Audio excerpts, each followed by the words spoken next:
Hello, everyone, and welcome to the Felix Comic Art Podcast Live. I believe this is episode 9, and it's a very special episode because this is Absolute Batman Week. Yesterday saw the release of the highly anticipated Absolute Batman #1, ushering in a new alternate universe for DC. And joining me is key architect of that, my friend, artist Nick Dragotta. Hey, Nick. What's up, Felix? Thanks for having me. Well, thanks for taking the time because I know your schedule has been bananas, and you've got so much to do, and so many people want to talk to you, and you just went to Manhattan last night to the flagship Midtown comic shop for a signing, and I heard from fans that it was crazy, like the line wrapped around the block. Yeah, I don't know if you know the store, but it's on a little corner of an alleyway. And the alleyway stretches the whole block and then turns and goes out to another block. And it was wrapped around down all the way down the alleyway, wrapped around the block. I think they capped it, at 200 people. Like, it was insane. The Midtown downtown said they hadn't seen a signing like that in some time. So, yeah, Scott Snyder and I did Absolute Batman #1, came out yesterday, and the fans were there for it. It was awesome. So my understanding is that the first issue had orders, the first print had orders of around 250,000 copies, completely sold out at distributor level. And now I'm hearing that, the stores are selling out within a day. So DC had announced a second print, and I don't think we can disclose those numbers yet, but I believe the second print by itself is a pretty shocking number. And I think there's going to be some news about the second printing soon as well. But in any case, the highest order book of the year, the biggest hit Marvel DC has had in forever. This is bigger than X-Men #1, bigger than IDW's TMNT #1 relaunch, which got a lot of publicity. And it's a sort of book that I think is going to inject real excitement back in the comic shops. We're seeing it. You're getting a lot of, fans picking it up, but also lapsed fans, new fans, and kudos to you guys. You did a great job. I mean, if you want to get people excited with the #1 issue, this was it. And like I said, I said this on social media. Nothing's bigger than Batman, and no Batman is bigger than Absolute Batman. And literally, like you came up with. We'll see. I mean, for those of you who have actually bought the book and read it, you know what I'm talking about. But as we get into the art, you will see. And it's not just the fanboys who are loving it. I looked on Comic Book Roundup, which is the comic book review aggregate site. It sort of collects all the reviews, and you guys are the highest reviewed Big Two superhero book in forever, and already within a day, 8 perfect tens for a superhero book. It's unheard of. Reviewers tend to be very highbrow and look down their nose at superheroes. You guys got 8 perfect tens already. Absolutely insane. I also talked about how, for a lot of reasons, this San Diego Comic-Con, I've been going since 1989, was one of my best San Diegos ever. One of my best experiences ever. And I actually heard that from a lot of people independently. Just reach that same conclusion themselves, and everyone has different reasons. But for me, I do that charity dinner, and just a very important doctor for us, Dr. Yu-Man Fong, came, and that was big for me.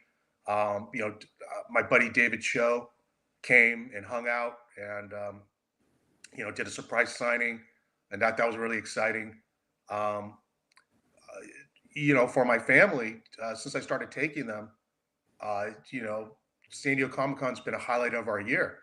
And my daughter still loves the show. And, she got to do that big Marvel panel with the big reveal. And, she was just beside herself. So it was just excitement all around.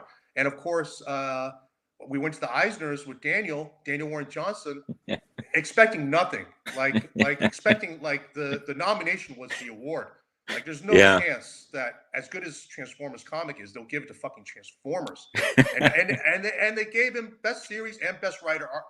You know, once he got that best series award, I thought he's got a real chance at best writer artist, and he got that too. Yeah, I mean, And, without a doubt. and Well so played. that should have been like the absolute highlight, except after the Eisners. You know, you were hanging out with us, and you said, and you know, hey, come up to my room. I got something to show you.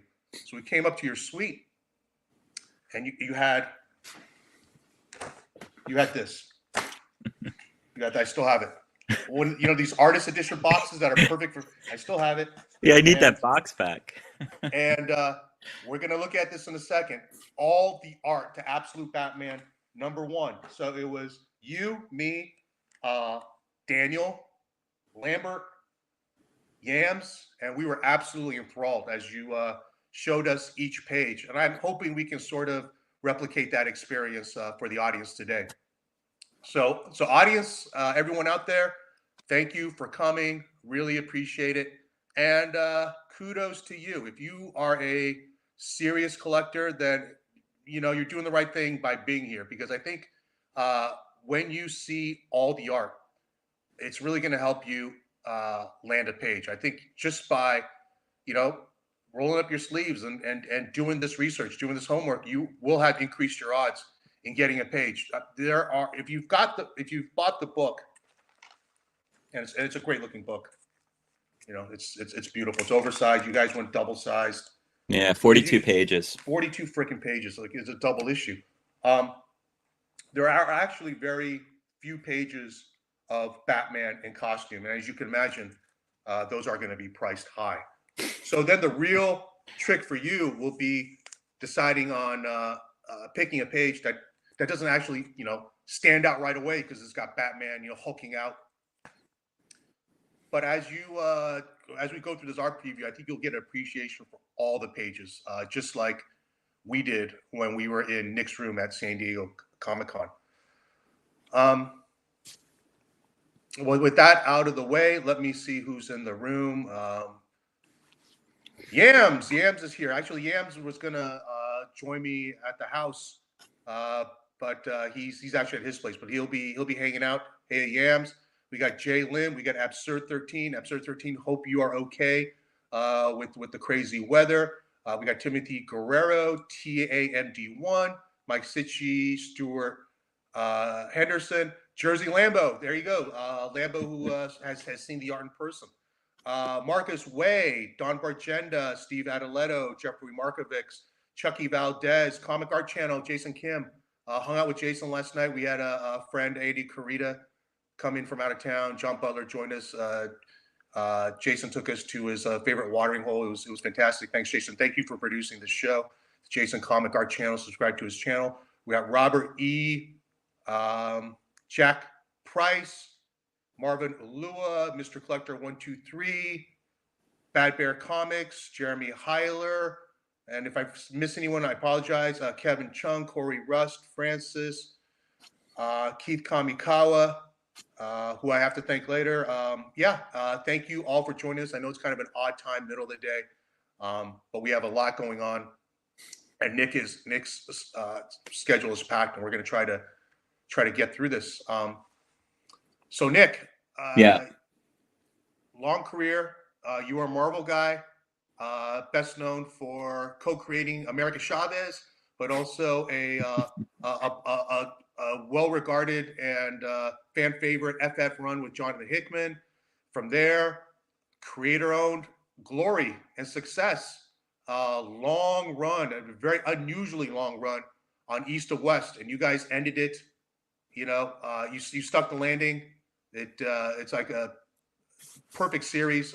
To me, you can't mess up the ending, because if you mess up the ending, it's like a streaming show. You know, like remember Dexter? Dexter, the first three seasons were fantastic, and the last season was horrible, and now nobody talks about it. So you really got to stick the landing. I thought you guys did great, and of course, even to this day, people, you know, when we take commission lists, people ask for East to West commissions. Yeah. But look, all due respect to everything else, this is without question the biggest thing for you, for anyone, because this isn't just a Batman relaunch. This isn't just a new Batman. When you think about the 85-year history of Batman, Batman's pretty much Batman. I mean, it's like tweak here or there, but it's Bruce Wayne. He's a billionaire. Um, he's young, he's sexy. I mean, the one deviation, and I think part of the reason why it's still legendary is Frank Miller's The Dark Knight Returns, where we got the old, chunky, over the hill Batman, and all the old man characters these days. You can all trace it back to Yeah. Dark Knight Returns, but otherwise, Batman's pretty much Batman. And I understand it's a very important IP, and especially since DC's been corporate, they have to protect that IP. So it's a very usually pretty conservative and pretty safe. This is anything but conservative or safe, and I am shocked that DC has given you guys the freedom to just go batshit crazy. It's really unbelievable. And I remember, I can keep a secret. You told me, hey, I've been approached, and I'm thinking about doing it. I said, wow, Nick, wow. If that happens, you got to do it on paper. And so thank you for doing it on paper. But I was thinking, okay, it's going to be a Batman relaunch. That's great, but you will be a Batman artist, which is huge for you.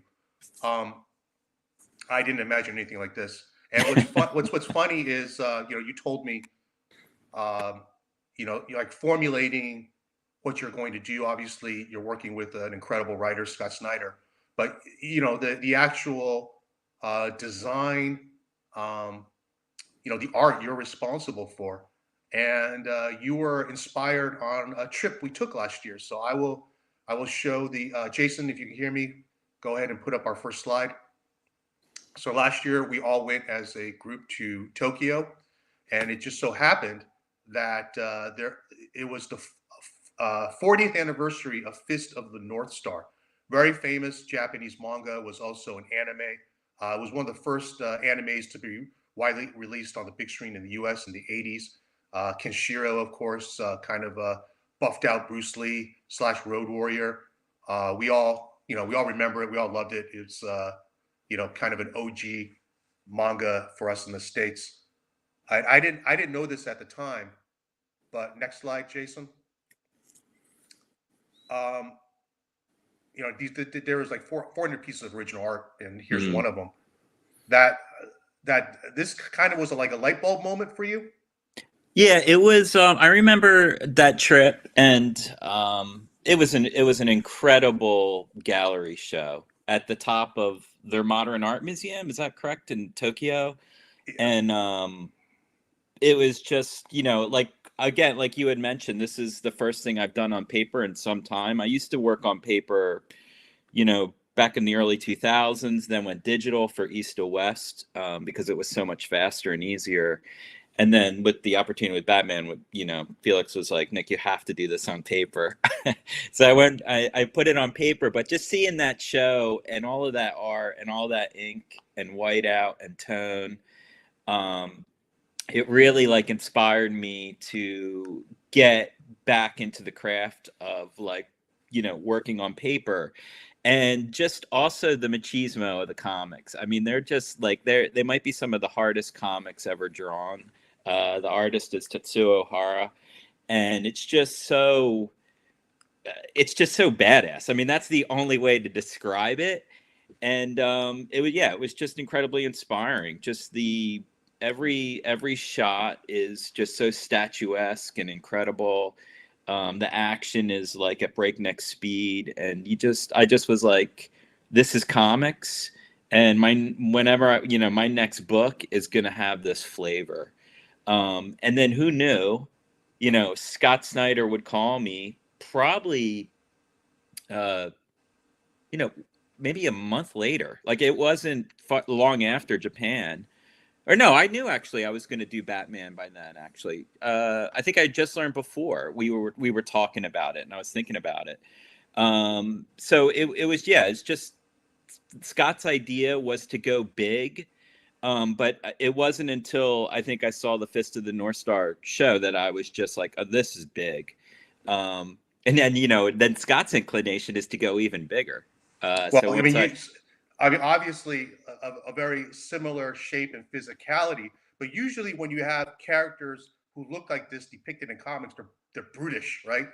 Meanwhile, he's still sort of classically handsome, so it really works yeah, I transferring. mean, it's interesting you showing me this because I didn't really, put it together much until you mentioned it and we had that discussion about it. But I was just like, wow, and now seeing some of this imagery, I definitely see it. And then Scott's ideas were so in line too, with the flavor and the vibe of this work.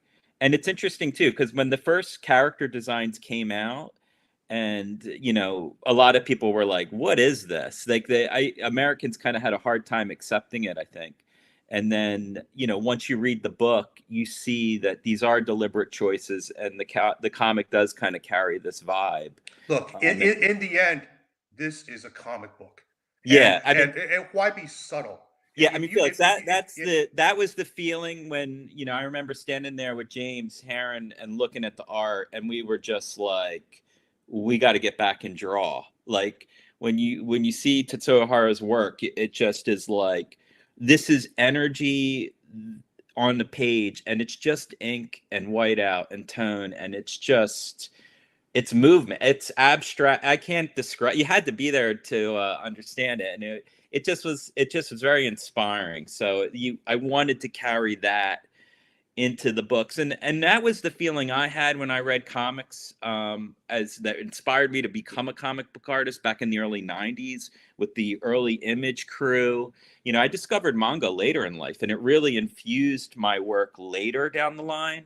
But that was cool too. Remember they recreated Horror Studio, and he had Alex Ross books in there, and he had Frank Frazetta books in there, and these are all influences I've had too. And you just yeah, it was just such a cool experience. So awesome.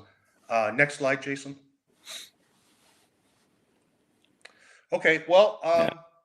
let's get into the art. So this is absolute Batman #1 art event, and Nick, not counting chickens, but this has a potential to be absolute. This has to be the absolute art drop. I mean, we'll see. But that Ian Bertram cover, I mean, that was the first variant I saw, and that floored me. I mean, Ian like totally got it, totally captured it.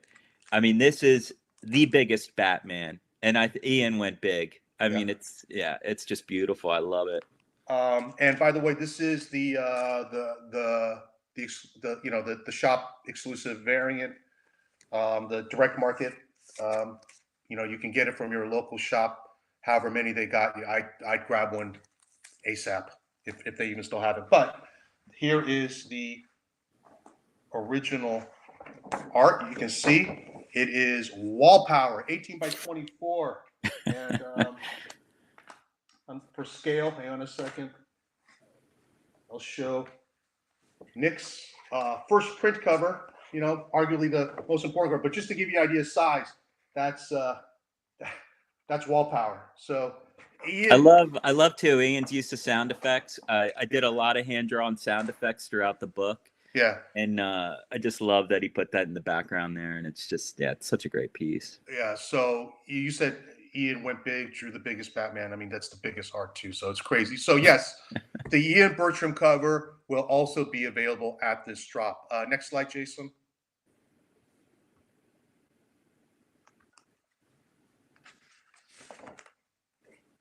And Nice. one of the greatest superhero artists of the past 30 years, I would say, is Ryan Otley.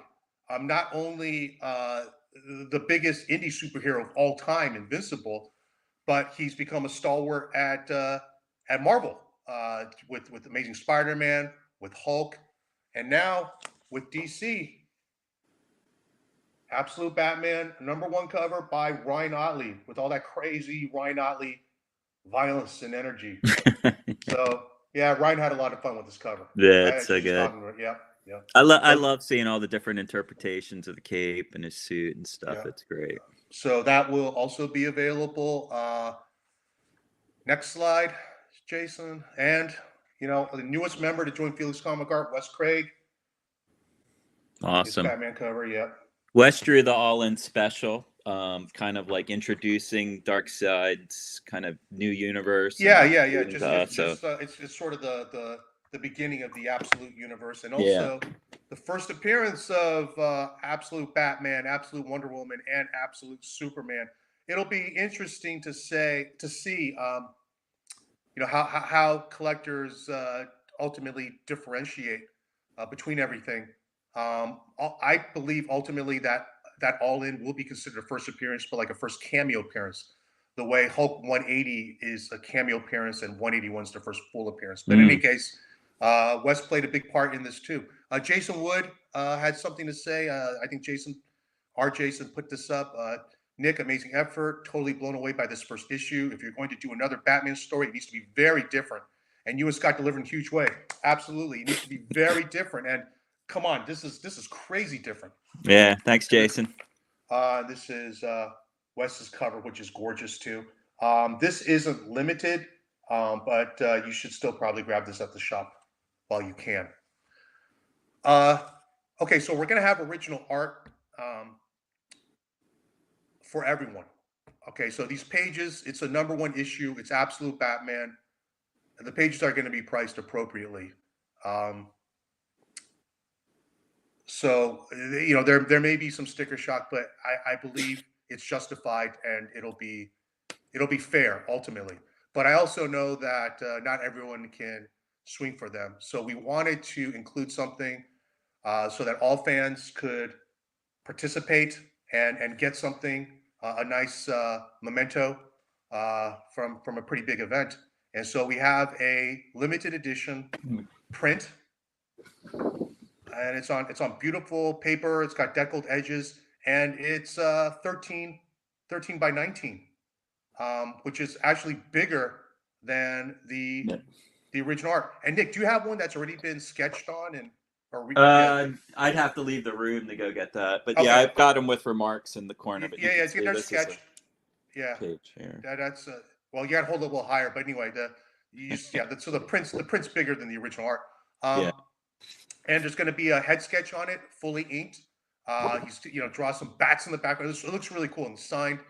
And with that, we're also going to include our first ever original art catalog. This is a manga-sized original art catalog reproducing all the original art in its original pen and ink glory. So it's basically like a mini artist edition. You can see there's like if there's tape on the art, it's here on the page too. And I got to thank my buddy Keith, who's in the audience, for designing this. Super happy with how it came out. Only 200, and we're going to include one of these with every piece of art that goes out, including prints. And if you happen to get a piece of art and a print, you get two things. You also get two catalogs. We got enough. We basically assigned one catalog for each item. So whether it's art or print, whatever you order, you're going to get one of these catalogs, limited edition. Very cool, and very, very happy with how this turned out. Felix, you're changing the game. Original art catalogs. Yeah, It's thanks. awesome. But we're gonna. It's just it's an artifact, a souvenir, whatever you want to call it. But it's pretty limited, and it's square bound. I love how this turned out. Again, thank you, Keith. We'll probably be doing something like this in the future for something else, but this is the first one. All right, we ready to get into the art, Nick? Yeah, let's do it. Okay, next slide. And this is it. This is the pièce de résistance. This is the showcase marquee piece, not just for the drop, but for comics.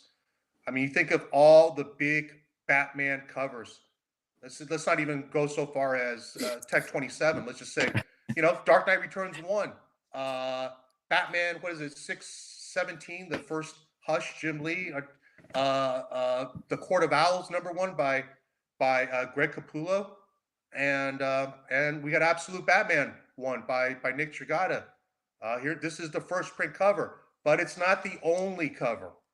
It's not the only cover. So we will show some more coming up. But what else needs to be said? Like everything you see about Absolute Batman, um, usually starts with this image, and Yeah. you can see the art here. Just fantastic.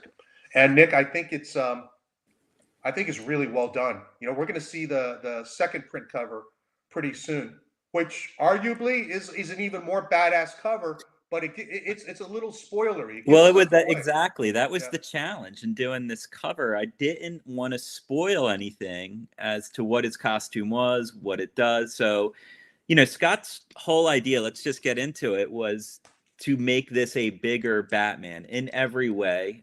He inverted the whole Batman mythology. So, Batman is going to be chaos, where Joker is going to be more part of the order. And he's the generational billionaire, if you will. And Batman comes from nothing. Um, and Scott's first note was, I want him to be big. And I drew him big. I thought he was big. And Scott was like, bigger.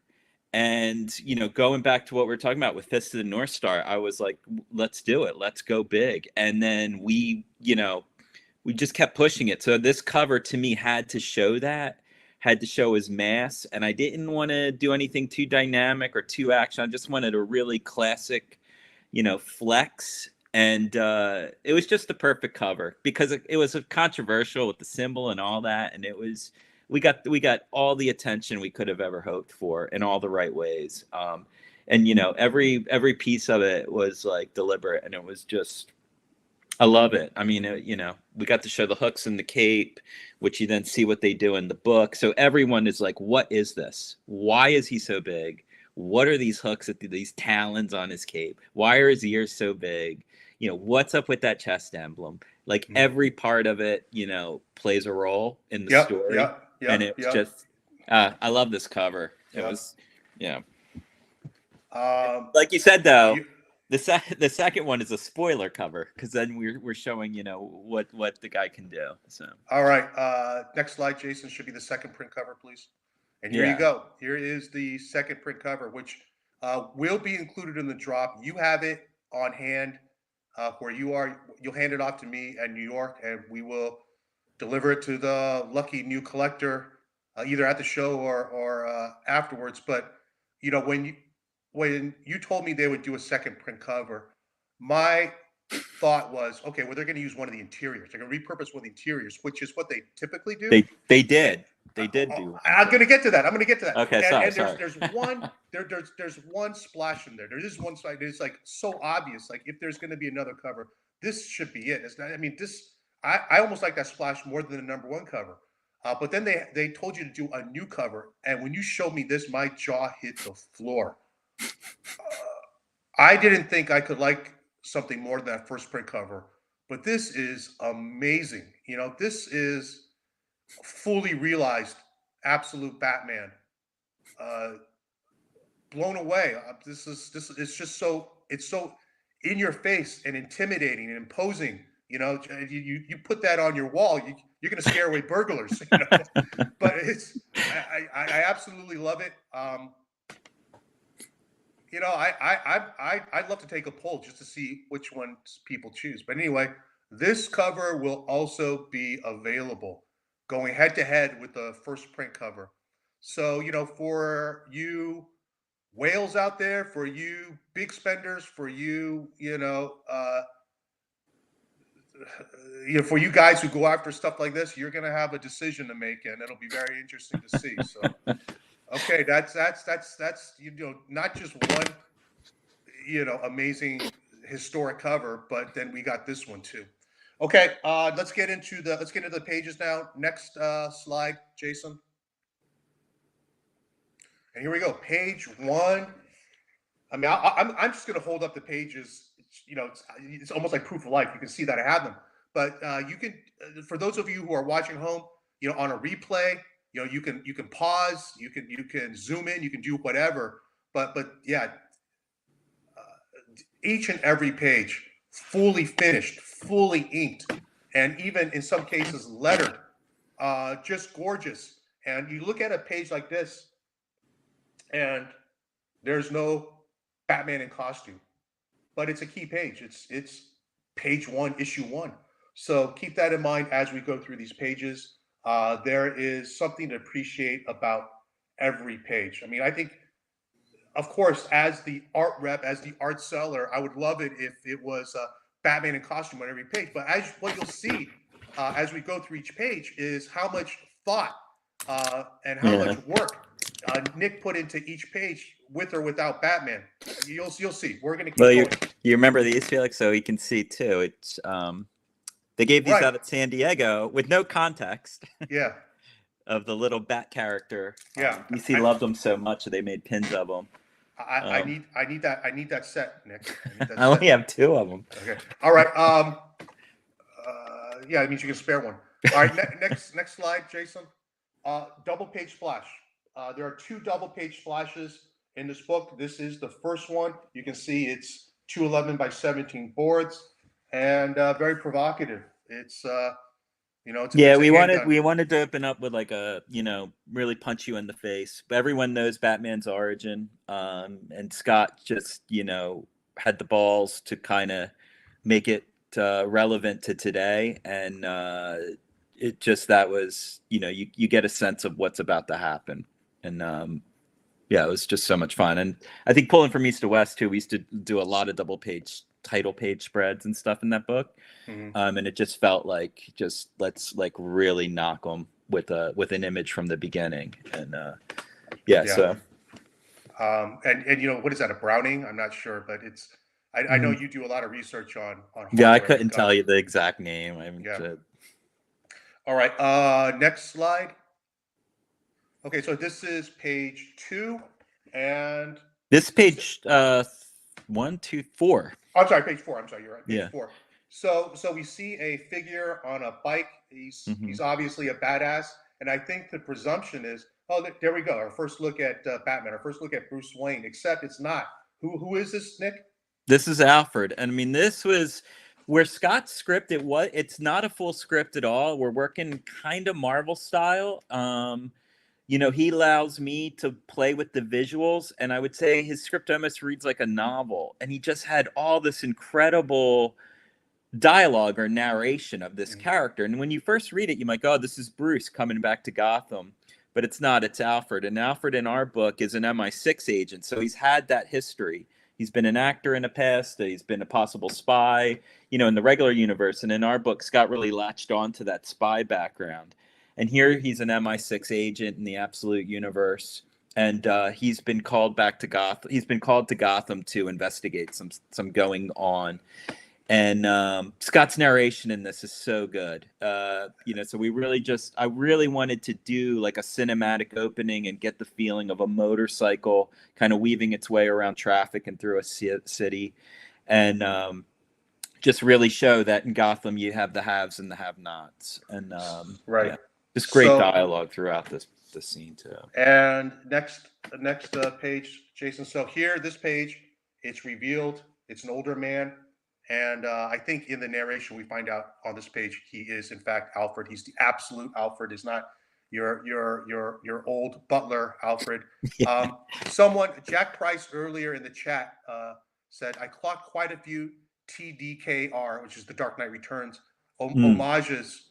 Whoops. Hang on a second. I'm not going to show you who called, but my phone's been blown up by collectors calling me. So anyway, we have Jack Price says, "I clocked quite a few Dark Knight Returns homages in this first issue, specifically the whole page 16 sequence." And I would say it goes back even earlier because when I was reading it, to like the sort of vital, badass old man isn't Batman in Absolute Batman. It's actually Alfred. He represents kind of the old way, if you will, the old hero, the Empire, and our Bruce is the new. He's a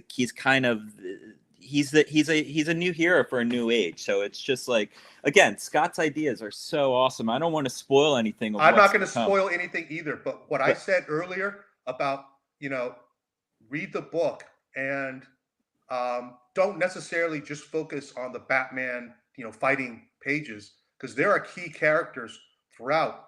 And without giving anything away, Alfred is absolutely one of those key characters, and even by the second issue, you'll see. So anyway, that's all I'm going Well, to say. I mean, as the artist, feel like these are two of my favorite pages. Just Alfred coming to town, I love them. I mean, it's like I just really got into trying to do something really cinematic and really set the scene and the mood.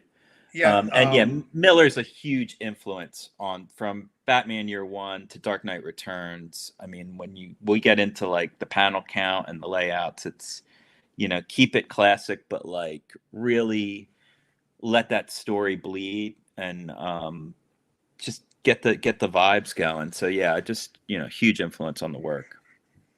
next page, Jason. Thank you. So this is really establishing His stash house. yeah, the Alfred character and He what he's picks got up going some on. tea Yeah, of course, at a of corner course. store. Yeah, Yeah. and throughout this entire book, you go crazy with the panels. I mean, Oh you my really, gosh. you really Dude, max out. You max out each page. this is a 42-page book. I think on average it's 10 panels a page, average. So like I probably drew 4 issues in one issue. I mean, it's a ridiculous amount of work.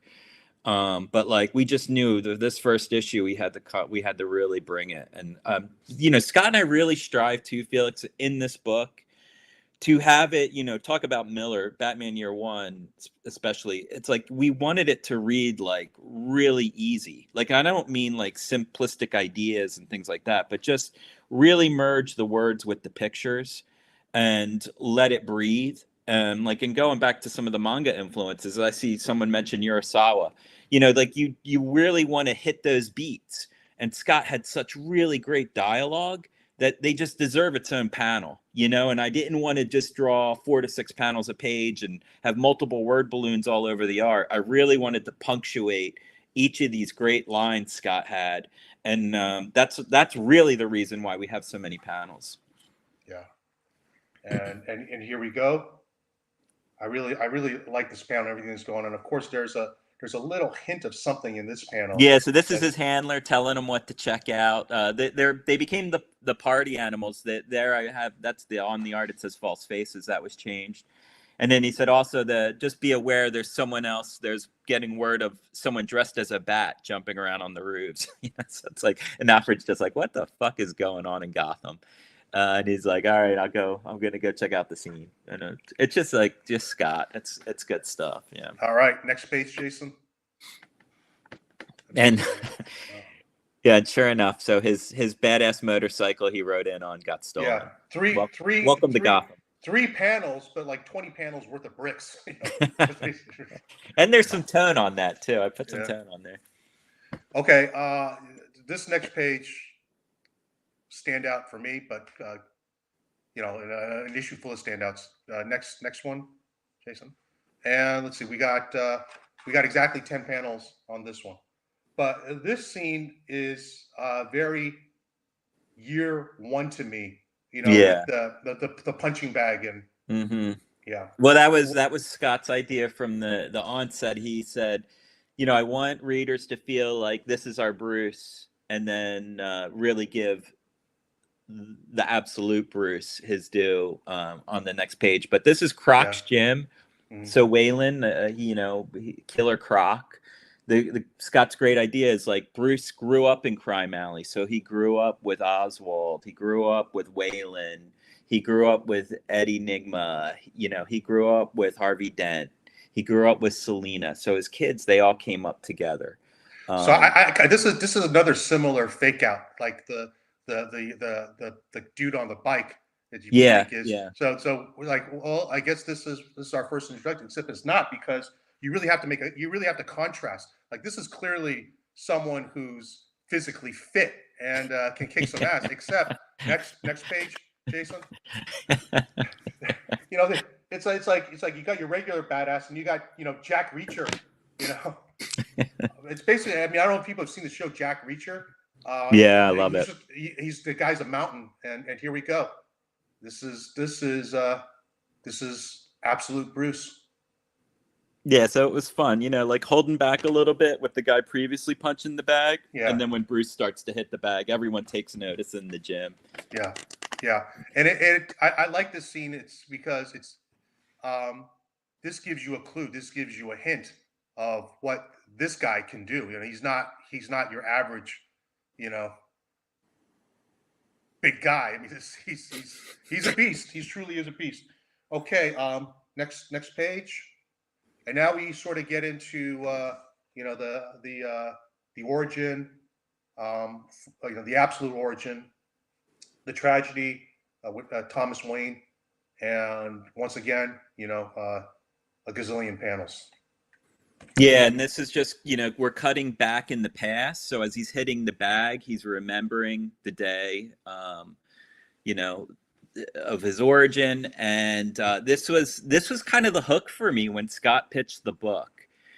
He said it would, rather than his parents being killed in Crime Alley, his father would be killed at a school shooting, or at a field trip at a zoo. And like I just was like, wow, like you're really gonna go there. And I thought like it's just so relevant to the times, and it really just did feel like a new hero for a new age, and so of today. So it was just and then a big responsibility to kind of retell this origin and do it, give it its due. So this is like the beginning of it.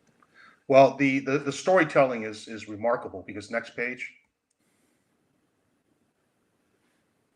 you see the top panel where he really He rips the bag open. Yeah, lets loose of the bag. But the previous page tells us what drives this. What sort of what created this, and here we are.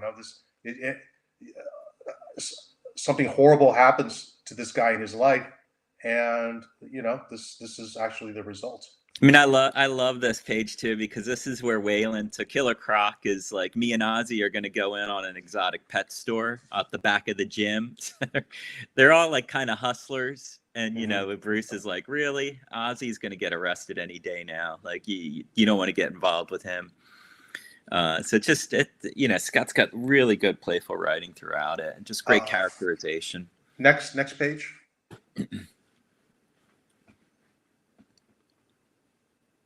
And here we go. What you said about they were childhood friends who grew up together, came up together. It's on this page. It's represented on this page. So we see Bruce kind of gets hung up on a photo on the wall. All gyms have their pictures on the wall. Yeah. Bruce gets locked in on one, and it's the one where they're all children. Yeah. Growing up together. Yeah. Next page, and now we go to an entirely different scene. Yeah. We are introduced to the new Black Mask, the absolute Black Mask. Yeah. And so this is his yacht. He lives out in the harbor, and he's come to town, and he's the guy sowing a lot of the chaos. And this is Falcone and Maroni, the two mobsters that we normally see in Gotham. And he calls them in for a meeting, and they have a problem with all the violence that's going on in the city. And they're like, "Who are you? Who do you think you are? This is our city." And Black Mask, he invites them to join him, and he throws them a little feast. And we've got one guy's a DJ, and he's banging music in the background. There's this little kid in his floaty, and then a woman swimming underwater. Next page, Jason.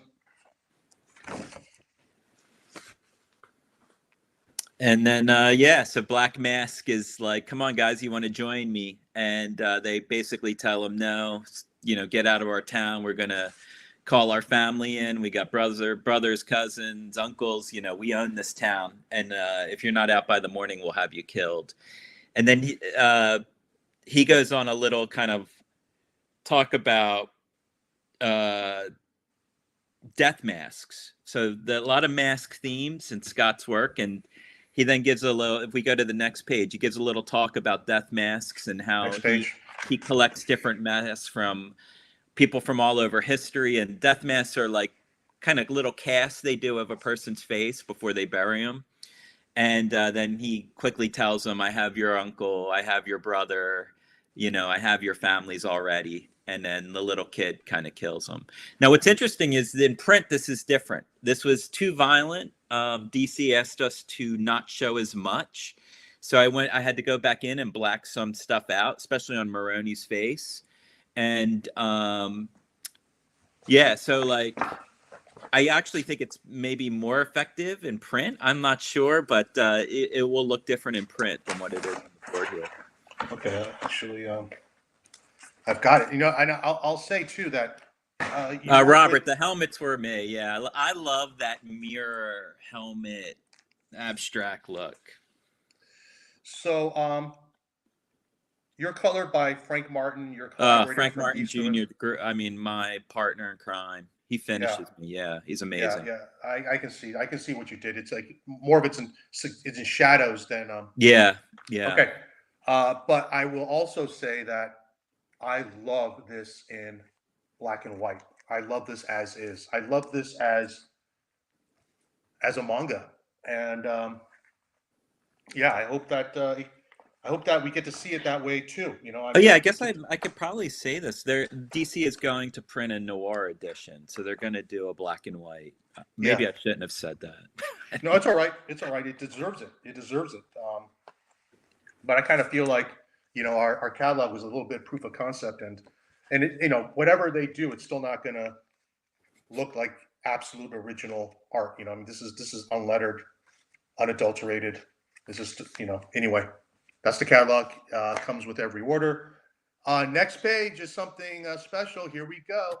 And this, like a lot of people said, wow, the issue felt so cinematic. This is truly a cinematic page. I mean, you can see this was awesome, Felix. Yesterday, people were like making memes or JPEGs of this, so they were taking out the 2 tiers of the newscasters. Yeah. And just putting the 3 pictures together and doing like really wide scrolls of it. It was really cool to see. Yeah. I even like screen capped one of the people doing it and put it on my Instagram because I loved it so much. I love this page. I knew exactly what Frank was going to do. I mean, I've worked with Frank over 50 issues of stuff together from east to west. We did some Superman stuff, and I just knew to do Batman, I had to work with Frank because I could do stuff like this, silhouettes where Frank is going to come in and paint the most beautiful sky. And this is Batman's big leap. Like he just steps off the ledge in that last panel. Yeah. Just gorgeous. Yeah. Like I said, these could practically be storyboards. They're just amazing. Okay. Next page. And here we go. Yeah. This is it. The reveal of Gordon. This is absolute Gordon now. The first time we see him.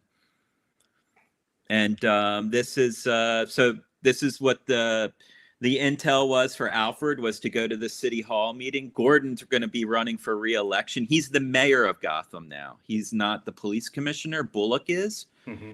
And that's Bullock down and under the podium along with his daughter, Barbara. And that meeting gets quickly interrupted by the party animals who come in. And Alfred's told to stand down. He can't, he's just there to get intel. And can't do anything yet. All right. He's just there to watch. Next page, Jason. Okay, and I guess with that bottom panel. You got the page. Yeah, so they're just yelling at Gordon about the crime. It's out of control, and then we see this is another, like, that's Bullock there, Harvey Bullock as the police commissioner, and the woman in the bottom left we'll get to in a bit. Big reveal, but that's her first scene. And then the flashbang grenade gets thrown in the room. Let's go. Next page. Party animals bust in. Party animals. Hi, Jim. Bye, Jim. They're there to assassinate, basically kill everyone in the room. Yep. And next page, and we're just getting right into it. I mean, this is like really like, so they're telling any last words, and then they're quickly pulled out. We've seen those tethered hooks before. The door shuts.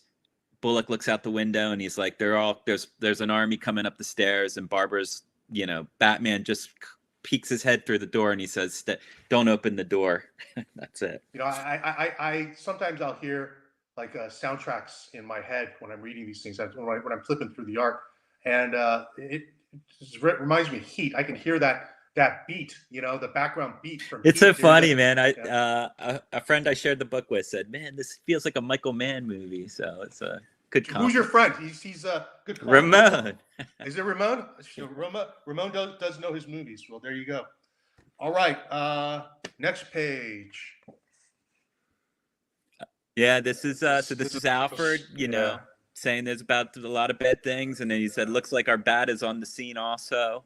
This is so crazy. Dude, I love this. This is so good. Yeah, he's hanging from the ceiling, and they say, "Light him up," and then he drops a smoke bomb. He's got a bulletproof cape. And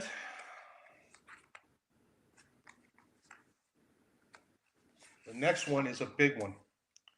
It is the one page that I thought for sure would be turned into a cover, and sure enough, it is. And it's not like I had any special insight, because look at this thing. Next one, Jason. So this is the splash page. I guess the first full figure reveal. Very appropriate because it's so dramatic.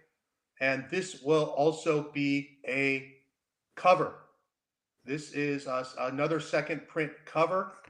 So we have the regular cover, the second print cover, and Nick has the other second print cover, and there you go, the three covers. And I'm really curious, right? Like, if obviously the first print cover is the first print cover, and it's going to carry the most weight.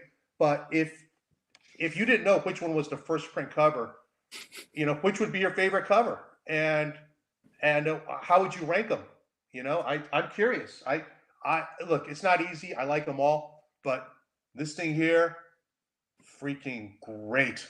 It's got a lot of white out on it too, doesn't it, Felix? I think. Yeah, a lot of. Also, yeah, good comment, Stuart. A bit horror-esque. We really wanted to bring that horror back to Batman and put the fear in the criminals. So that was definitely something we were going for with this. So that's nice to hear. Next slide, Jason. And here we get into the action. We can see that the cape has more utility than just the regular Batman cape. He's whipping it around. There's a talon at the end. He's able to take on the bad guys just with the cape. Yeah, this is this is the one thing that sets him apart. Like he doesn't just have a utility belt. He's got a utility cowl, a utility suit. Every part of it he can use. So one of my favorite manga, I think the greatest manga of all time, and our Lone Wolf and Cub. I know what Lone Wolf and Cub. And for those who haven't read Lone Wolf and Cub, it's about a disgraced samurai who's become a Ronin, and he's set on a path of revenge, and he's brought his young son, who's a toddler at the start of it, and they roam the countryside with this. He pushes a baby cart, and as it turns out, the baby cart is a weapon. It's completely tricked out. It's got all kinds of gimmicks and weapons attached. And so, whereas, like I said, 85 years of Batman, everything he needs is on his utility belt. Anything that his utility belt is his go-to. And what I love about this Batman and this bat suit is that this bat suit is a baby cart. It's completely tricked out. Like, every little bit of it is gonna have something useful. All right, next page. And yeah, so here he can. The big influence too on the suit was actual bats. So if you go back to Bob Kane's original sketches, he's doing like Da Vinci's Flying Man, and kind of has the bat wings. But we were like, let's look at bats, and they walk on their hands. They've kind of got little fingers, like thumb-like things at the end. That was the idea for the hooks, and then just that he can go up and use them almost like stilts. And so it's just really fun. I don't know if people have seen some of the design sheets, but you can pose them in all these different ways and really make them look imposing, hang upside down, go up on stilts, like all kinds of just fun stuff. And then just the size of the guy, there's just such a cool, fun superhero contradiction almost. Like it's fun to play with. And then you got Alfred just watching. I mean, we're in the middle of this. This is just unbelievable sequence. And this next page is like a 5-page sequence in one. Next page. Yeah, this is So the page, this man. is well, how many panels? I think it was 19. Is it 19? 19, yeah. Yeah, this is unreal, and this, we were seeing like everything the cape can do. Now we see that the ears on the cowl are actually daggers and batarangs. So Uh, I the I thought that was a very like I'm the first. Scott actually did this before with John Romita Jr., but it's real. It's like one panel he stabs a guy in the leg or something. He didn't use it as a batarang. I love that when he does take the ears off, he's got short ears, and there you go. Yeah, There's the I mean there's the DKR. The that was DKR. my idea. Of like we could do the best of both looks. Yeah. He could have short or long ears. And then, Felix, this goes back to East to West. I used to love doing speed line silhouettes in the action. I feel like you get way more, it feels way more violent. Yeah, I'm not showing much. It's just, to me, it feels like blood. That ink, the way you can splatter it and the way you get the motion going with it, it just feels visceral. I love it. So, I'm going to really play with the action in this book. There are limits to what I can do, but to me, it's a more visceral, more violent Batman for sure. Speaking of which, next page. Yeah, so then we got this guy, the Butcher, comes in, and he's bragging about how he's killed 30 people or something with this hand. All right, but even more importantly, we see that even the emblem has a purpose, serves a purpose, and has utility beyond being a chest protector. It actually converts to an axe. So you talked about it early on, like how controversial the emblem was. Yeah. How people were freaking out. It's a giant block. It's ugly, and you and I, we were just, I said, look, you got people talking. Yeah. And when they see what it ends up being, they're gonna love it. And if you go online, and I know like Reddit is, I guess, a scary place, but people like they hate it, they hate it. Now the book comes out, everyone loves it, and this is so cool. Well, it was just Scott and I knew it had a purpose. So that was like when people were asking me, what do you think of the controversy and all this stuff, and it was just like my art is serving the story. Like you'll say, it was really nice. It's pretty awesome. And like you said, it got everyone talking. So it was perfect. And speaking of the more violent Batman, I mean, this page really makes that statement. Yeah. So he comes at Batman and he loses that hand really quick. Yeah. And Scott's got a great piece of dialogue. He said, there's a hospital a few blocks away. You could probably get it reattached. So it is important to note, like, he's a more violent Batman, but he does not kill. Well, this panel is very Sin City. Very Miller. Yeah. Man, you can't go wrong with silhouettes at the right time. Yeah. It really just punctuates a moment. We got more Batman. Next page. I mean, to me, like, this panel could have been a second printing cover too. Yeah, that's one of my earliest drawings. Actually, I never let a good drawing go to waste. So that was done. That original drawing was in the character designs, and Scott was like really wanted spikes. He wanted to keep pushing this Batman. I might have been hesitant at first because I'm like, how do you make that work? And then just kept playing with it. And then once I hit a few drawings with these spikes, I was like, okay, it can work. And then, so yeah, just love that drawing. But that was one of the first ones I did. You'll see it in sketches, but I was like, I got to use this in the book. It's too good. And then, then the party animals are kind of like a little freaked out. And they take off running. And Alfred's got great dialogue. He was like, well, if you were a true tactician, you'd never let this many criminals escape. And then Bruce blows the stairs. So he had it planned all along. Next page. And we have first meeting between Alfred and Batman. Yeah. He goes. And I like this, the where you see Batman in the background. This to me was very year one, in the smoke, the silhouette in the smoke. But there you go. Yeah, he goes to blow. Alfred's talking really hard, and then Batman just kicks him and takes his gun. Yeah. Just takes off. Still, Alfred's not afraid of Batman. The next page. Now we go into flashback. Yeah, so this is where we really get a taste of who Bruce Wayne is. And in this book, he's a construction worker slash civil engineer, city engineer. And Alfred's on his trail already and uncovers his story that, you know, he was deemed a genius at 12 years old. He won a science competition building a bridge, like during a science project where they had to build bridges. And young Bruce used a bat as his model. And this is just Alfred kind of following him and then also telling Bruce Wayne's story into the origin that we showed earlier when he was punching the bag. All right. Gil L asked the question, when is this art drop? Gil, it is tomorrow.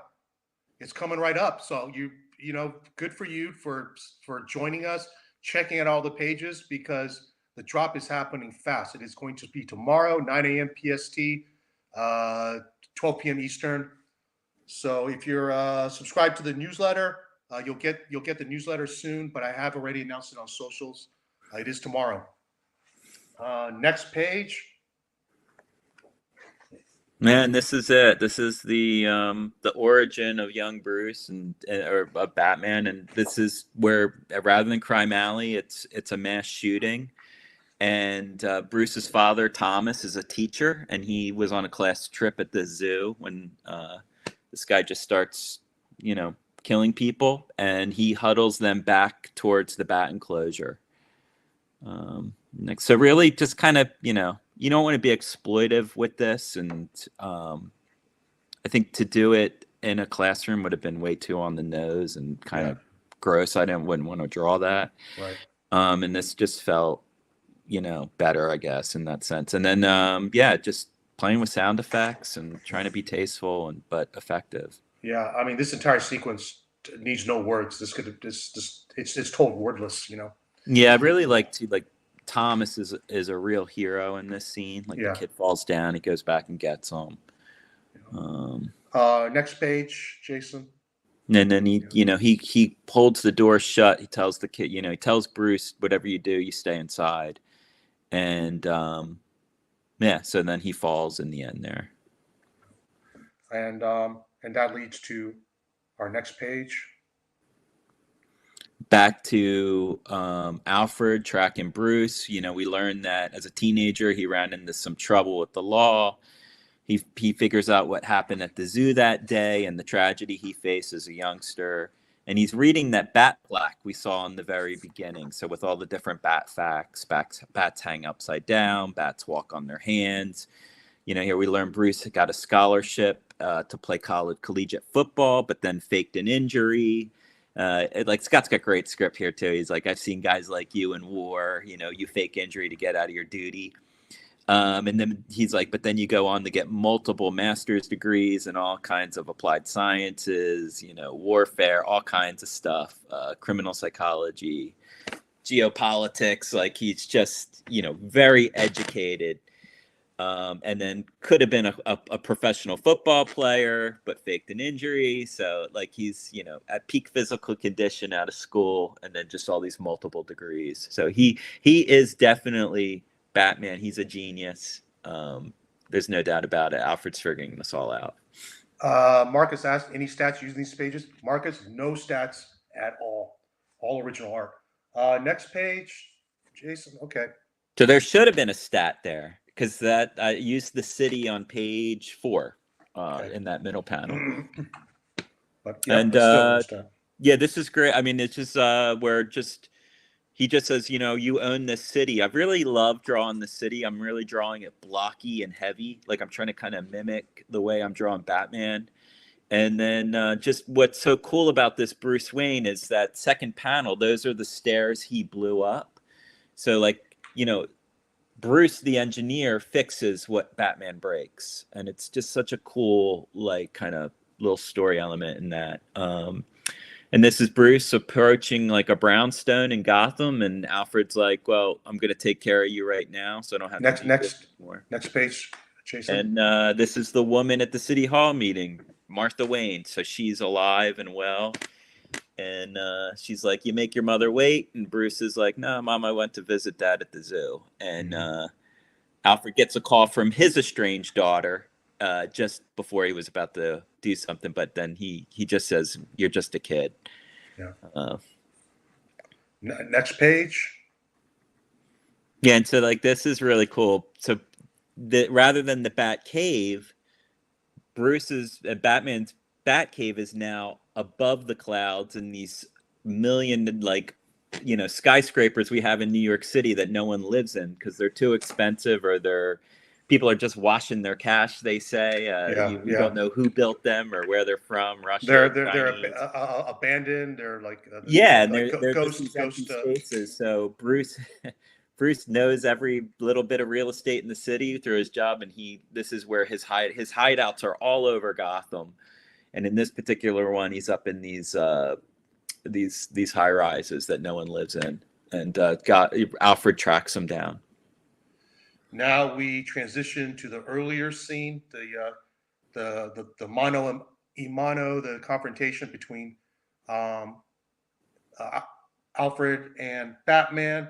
Batman has commandeered Alfred's gun, and he freaking shoots Alfred right in the face. It's unbelievable. But Alfred says, "Come on, kid, you're no killer," and he just boom. And it blows. I mean, just shoots him right in the face. Next page. This is another killer panel riding up on his bike, and we see that it was a non-lethal round. He must have put in a non-lethal round. I mean, not that it was. They're little batarangs. So yeah, little batarangs. Lucky he missed the eyes. Exactly. Still could have done some real damage, but at least we know when he shot him in the face, it wasn't, buckshot.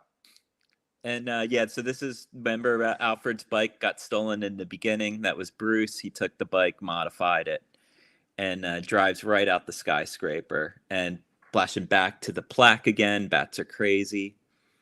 And, bats are crazy because the next slide, Jason, it is the second double page splash of the book. And this, to me, can be another cover eventually. Because, look, I'm not giving anything away that I think there's going to be even more printings of this book because it's one of those books. It's special. Everyone wants it. But this is a second double page splash. Look at that. It's gorgeous.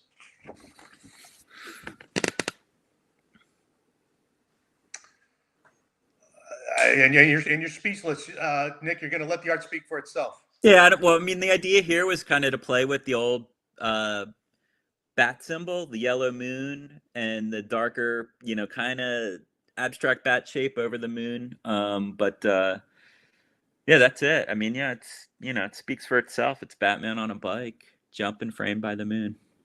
All right. And Frank did a killer job coloring it. I love the colors on this. Next page, Jason. And it's our final page. Yeah, I mean, every page feels like a reveal for a new character. So this is what I was saying earlier. This is the first view of Absolute Joker. And this is how dangerous this world is because Bruce, he's a badass. But think about the Joker. In the dialogue on this page, it's the Joker who has traveled the world and been trained by all the different leagues of assassins and all the different things Batman did in the normal universe. It's the Joker who's the generational billionaire. It's the Joker with all the power.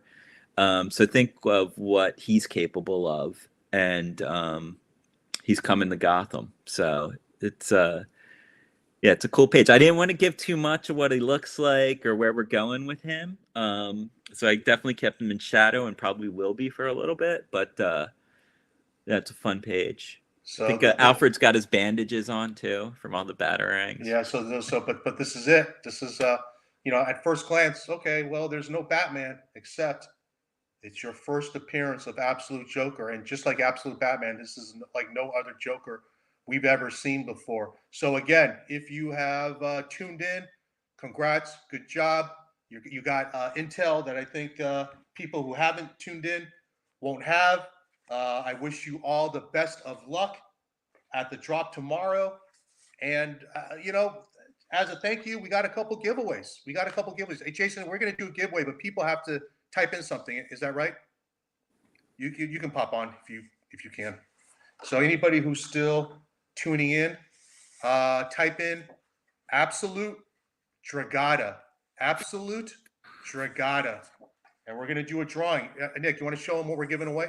Yeah. What do you want to do first? The poster.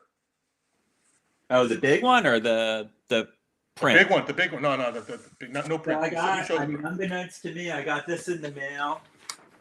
Look at the size of that thing. I would say it's maybe bigger than 24 by 36. It's huge. It's like a movie one sheet. Yeah, it's rad. It's got some great. Yeah. No mansion, no money, absolute warrior, an all-new version of the Dark Knight. We're going to be giving that away. Nick's going to sign it, and I will pick it up in New York, and I'll send it afterwards. So anybody who wins, you got to make sure to write me. Let me know who you are with your shipping address. Otherwise, I have no idea. I don't know who have these handles are. So anyway, absolute Dragotta. Everyone who's in the chat, type in absolute Dragotta for your chance to win that humongous Absolute Batman poster signed by Mr. Nick Dragotta. And I think people are still typing. Jason, feel free to chime in. Don't worry about it. You think we're ready to go? We'll go. We got 40. Looks like we got 47 entries so far. 48 entries.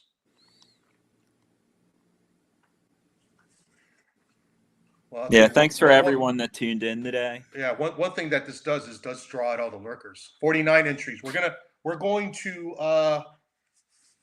to spin the wheel in a second. So absolute Dragotta, and just enter it once. Like if you enter it multiple times, it's not going to make any difference. Just enter it once, please. All right, let's go for it. Let's go for it, Jason. Do the drawing. Good luck, everyone. Good luck, everyone. Who's it going to be? Who's it going to be? Morgan Hatfield. Congratulations, Morgan. Morgan, you won. You won the poster. But of course, as we like to do, we want to give more chances, give away more things. So I'm going to give away one of these original art catalogs. So these are limited to 200, and we're going to be giving one away. The rest will go with the, I'm going to give some to Nick so that he can give out to friends. But otherwise, it's going to be one-to-one with every page of art and every print. So we don't have a whole lot of these to beyond that, but we will be giving this one away. So let's do another drawing. Jason, are you able to do a drawing? Oh, there you go. He's going for it. Jason's going for it. Good luck, everyone. Good luck.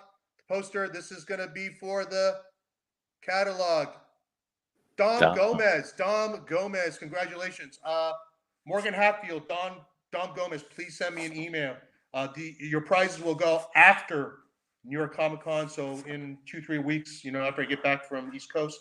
But again, thank you everyone for joining us today. Especially thanks to Nick for sharing all that insight about the art. I mean, look, this is clearly a special book, but you being here to tell us what goes on each and every page, it's an awesome opportunity. And as fans and as art collectors, really appreciate it. Yeah, I mean, Felix, thank you so much. The response to this book has been insane. So, I mean, it's just like, I can't, pinch me. It's really hard to believe. Like, this book just tapped into something, and people are loving it. And I'm really appreciative of you and all you collectors out there. And good luck getting a piece. The art drop is tomorrow, Friday, October 11th, 9 a.m. Pacific, 12 p.m. Eastern. As usual, set your alarms. Hit the updates tab. All the art will show up at once. The prints will be one order form. It's limited to 100. We're setting some aside for this event. So you can click on it, place your order. It's going to be a lot going on, and I personally have a lot going on tomorrow. Got family stuff, so you may not hear from me right away. Just hang tight, please. I will get back to everyone either by Friday night or Saturday, but just please hang tight. I have a feeling this is going to be nuts. But yeah, again, thank you, everyone. Thanks again, Nick, and see you tomorrow. And again, good luck, everyone. Thanks, everybody. Thanks, Felix.